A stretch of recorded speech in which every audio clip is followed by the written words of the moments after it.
Hello, this is Kenny at the General Paintball Museum, and today I'm here to talk about the Tippmann 98 series valve. Inside the 98, the valve is located right about here. It's held in with two small screws on the back side. After you remove those from the back side of the outside of the body, the small screws are Allen key headed there, and they're fairly short. And you typically want to put those in with Loctite. I prefer to use the red Loctite. Some people use blue or green. The red is the stronger of the Loctites. You want to keep these in really secure. If they work themselves out, it typically strips out the aluminum valve body, which requires you to replace the valve body in order to repair it. Then you usually have the steel braided air hose going to the ASA. So you just remove that. Typically it's a 7/16 wrench.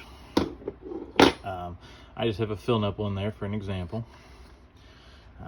Then after you take that out, the valve will slide out the back and set that off to the side. The only other thing that's in this is the power tube. So this is what kind of houses the whole valve body. There is a velocity screw that would go in here. It is Allen key also. Typically you can't see it from the outside of the gun because it's buried in there. Now what that does is it restricts the flow. So when you screw it in, it restricts the amount of air getting by going out to the ball. And you screw it out, there's less restriction, which creates a higher velocity. They did make thumb screws that you could screw in so you didn't have to use tools, and it hung out the side of your gun, and that would also do the same exact thing. But yeah, that's the valve tube. You don't want this to be cracked, so you want to look for cracks. Typically you might see a crack from like these holes out to the end, but it doesn't hold pressure until the gun's cycling. When it actually fires is when this holds a little bit of pressure.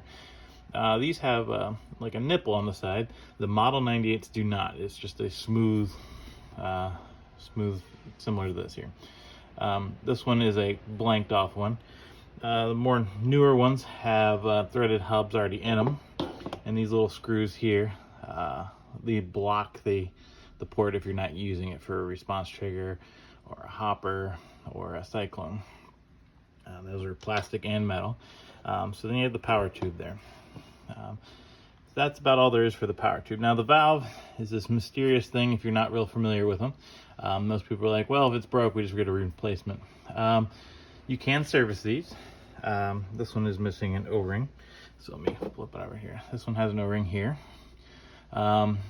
These are the two holes that you would have those short screws Loctited in, and then you have the valve pin, and the only other thing you see back here is this brass plate. If you look really close, it's kind of like a keychain in there. Let me show you a keychain here. It's kind of spread open here, but that is what's sitting in that little groove in the back of the 98 valve. This is one that's not spread out, so you just have to find that end and work it out. Now I have the most luck pushing down in this brass plate, and you can actually catch it through the air port to your side and put another, after you push it down in so far, putting something in there to keep it from popping back out, and then working the O-ring or the keychain like clip out. There are different types of things that people put in here over the years. One example is a snap ring. Then you'd use a snap ring tool to remove it, which is a little easier. And then for the extreme cases, some people modify it for like pump guns and whatnot. You can just put a giant plug in it. And it would have easier to remove there. So anyway, you have the valve. Now if you were to take it apart, you have to take the ring out, and once you take the ring out, you would have, let's say this is the valve body empty here. We have an empty one. So the first thing that's in the deepest part of the valve is an O-ring, and it seats tight against the plate down there in the bottom. Followed by that is a little brass like top hat cap thing, and that's what the O-ring actually sits in. So that O-ring rides right there. Now that sits in the valve about like that in the front of the valve. Now going over top of this is what they call the cup seal or valve stem. So this is actually what is sticking out at the end here, is this nub here. And this is what's actually moving when the hammer hits the valve. It opens and lets air out. And then there's a black seal inside there. So that black seal needs to be lubricated, oiled, or you can even use like Dow 33.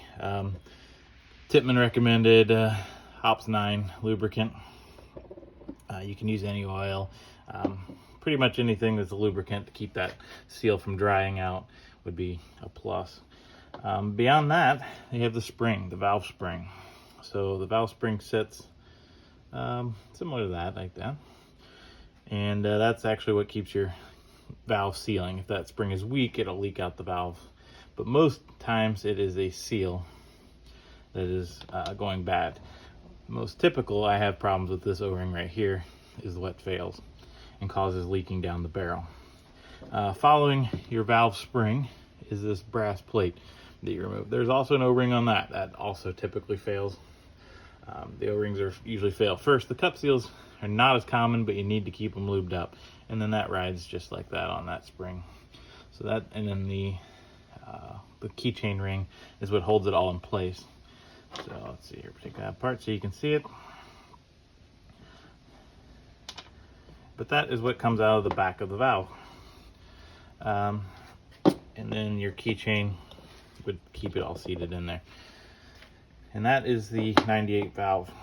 There are different accessories that go right into the valve. One of the most common is being this vertical adapter. And that screws straight into the valve.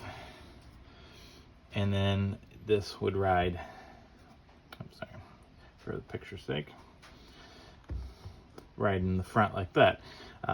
Give you an example of what that looks like with the finished gun.